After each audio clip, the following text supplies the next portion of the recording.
Denver Halloween Larry. Ooh, it was spooky. Yeah. Nah, Denver was off the chain. It really was. And the point that turned it was when Keenan had everyone get nice and intimate. That was game changing. I got you, baby. Game changing because they started off as a tough crowd. I don't know. They really were. It was something in the air, but when they got together, ooh, they came What do you out. think it was that caused it, the tough crowd at the beginning? Out of curiosity. Probably me. No. like, who's this crazy they were cat? default, and I was like, most people don't laugh at my jokes, but like 10% is laughing this time as opposed to 30. There was a dip. Must be something in the There air. was Mile a high. The air up there. Come on, Becc. Come on. It's clear as day. No community. No community. There was 3 people here and 2 people way over there, and there was no connection to the entire environment. It was like 9 different groups with their own little. Oh, because the venue, the setup. Yeah, so I think that was. they were all spread out. The minute you brought them all together, that you could feed off each other. And if he raised his hand, I felt safe right next to him. But if you raise your hand way the fuck over there, I don't feel you raising your hand. Like, yeah, no, man, you guys started talking to about 9 different groups at one time. I talked to one group. Well, you're better than us. No, it's just EQ matters, Yeah, man. well, he's better. I'll teach you EQ one of these days. Will you? In this moment? No, it takes too long. Yeah. Okay, so other than that, how'd y'all like Denver overall? As a feel, as a city, as a... I'm from there, I'm biased. The venue was great, to be honest. I think it was one of the best venue. I mean, this one is also like particularly great, but yeah, I think like it was warm, welcoming. I kind of like the chair and the overall feel. The screen also. Venue selection. Yeah, it's very interesting. I loved it as well. When I walked in, my first impression was comedy club. Yeah, same. Yeah, I was like, this is my venue right here. It did have a comedy club kind of feel to it. And then you saw the crowd. You're like, fuck. It was lit. Oh my gosh. Yeah, but they were lively by the end. You got to admit. I mean, we couldn't go. Like they were asking questions, and there were a lot of interesting people there. And I mean, you know what I'm saying? Like all of a sudden, it was a family by the end. What was the question that stood out to y'all in the Q&A, or what piece stood out in the night? The Beckett scale. I hope you took a video. Did you take a video of Beckett scale? We took a. There was a gentleman purchased a scale. That was nice. Yeah. And personalization, Beck's personalization scale, and he put all the personalized premises on a scale, and I'm like, you don't know how much you won me. You didn't even get it at first. That's the sad part. I didn't. You didn't get it? No, he stuck it in her face, and she's like, it was an actual scale with the premises. What I didn't get was it was all the different premises, but it was like sports, junk drawer, content, and I couldn't connect all of them.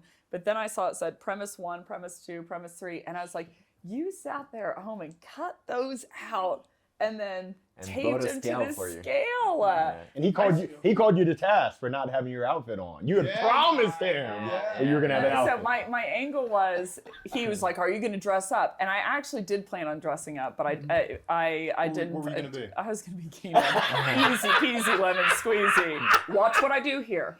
What problem? Literally, I was gonna be Keenan, but so I more so did it though. I told him online publicly. I was like, yes, I can't wait to dress up. You should talk to Keenan. His costume he told me about today, and it's amazing. Keenan didn't reply in the thread. I was hoping to flush him out and make him dress up. I didn't see it. To this day, I haven't even seen it. You almost punked him though. That's cold blooded. If he had shown up in some costume, I know. Ooh, that wouldn't have gone. Now, you talked about some interesting attendees. We had some rabid fans. Yeah. I think I saw a gentleman pull out a certificate and ask G to sign it. What certificate was it? Oh, he was so hyped. He had it in his little sleeve. Yeah. He pulled it out. He was beaming with pride. What was that? No, actually, it's like a very emotional story because the guy started his agency using Lemlists. So his entire business revolved on our software. And he grew business to maybe 100K per month. So it's pretty good business. But the thing is his wife got really sick, cancer type of thing, etc. So it was really tough because they were trying to have a second kids, the kids miscarriage or something that led to a cancer. So really shitty thing. And he was testing a lot of things, went through a masterclass, and at some point he wanted to start scaling, and this was the first campaign after, you know, watching all the resources where he managed to get actually like 65% reply rates. Oh my, so it's like, yeah, reply rates, and they booked like it was out of like 30 leads, and they booked like I think 5 or 6 meetings out of it, and that closed like a lot of revenue, and their customers since then were like really, really happy. And this is when he told me like I started getting like and building much more confident in everything I was doing, because I've been in sales for the last 12 years and I was testing tons of things, and then his agency like started to really like skyrocket. So it was like, can you sign like this campaign? And so it was just amazing. And yeah, I mean I really enjoyed it, being able like gosh. You realize like the impact you have on people's life, and I think this is like why I think we're all doing this, you know, on the day to day. And so had you heard from him before, or like was this No, it was the first time. Another guy reached out to me like telling me he was going to be in the audience, then the guy you had met at the airport from Dubai. Yeah, and to be honest, like this is what I really love about this event. It's like you can actually meet in person like people who are like in your community and who have been following you for like years, and who you might have changed your life, but you're not even aware of it, because a lot of people, whenever they consume your content, they get good results, etc. Even though like for them it's really important, they're not always gonna send you a message and say like, you changed my life or you did these things. But when you meet them in person, I feel like the connection is real. So yeah, it was really good. Yeah. You know something else that inspired me? It was a combination of 3 people. It was Brady, and then the 2 folks that stepped up for the bar fight. Yeah. Brady, for her to step in, and for her to step in and deliver on the top 11 thought leadership, amazing. So I mean, that's a testament to job well done on hiring. I know that she's And then the two cold call role plays, of course there were opportunity areas, there always are, but for them to volunteer themselves and step up in front of their peers. That's hard. I mean, the one was rocking the Keenan shirt. He was Keenan's #1 fan. I don't know number 1, but he's top 100.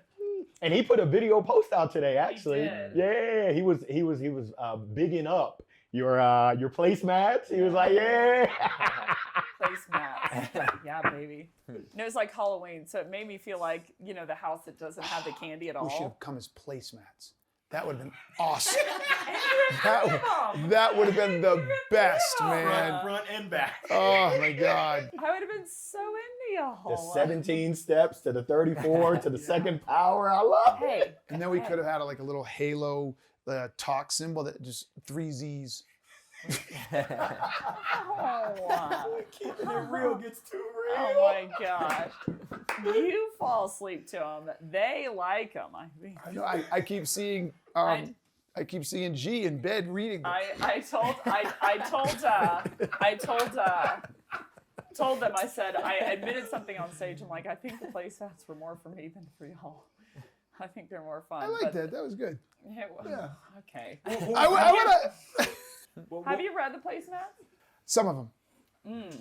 So name 3 out of the 11 Couldn't tell. problems. You asked me to remember. Christian, what about you? You got 3 out of the 11 problems? Don't leave the computer. I've been doing this 3 out of the 11 problems. Lateral-based, amelioration-based, prescription-based, threat-based, future goal-based, future event-based.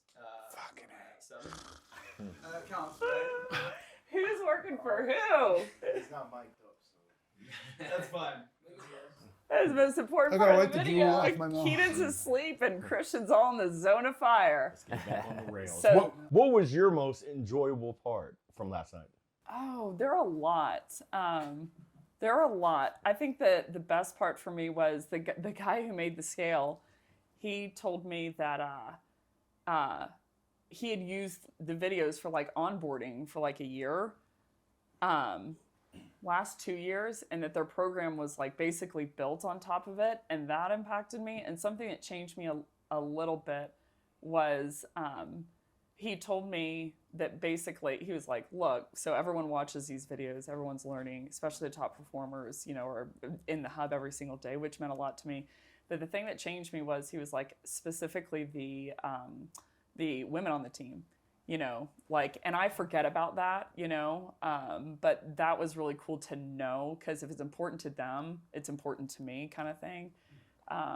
which is, you know, another conversation for another time. But if it's important to them and it makes anyone do anything, like I had a woman in Chicago say that she had started her business because of a webinar that I said, that I went on some rant that I was like, of why I started Flip the Script. And I was like, hey, you know, I was terrified, but maybe it will work. And maybe you'll be really happy and da-da-da. And so I think knowing that impact gives me a greater, not only sense of, to your point, impact, but almost a greater responsibility too, of like, okay, you know, to continue this and make sure that it's always the highest quality content possible. Because if people are listening, which is the goal, then like they're entrusting you with their focus, their time, and like their attention. So that was the most impactful part for me. That's awesome. For sure. That's awesome.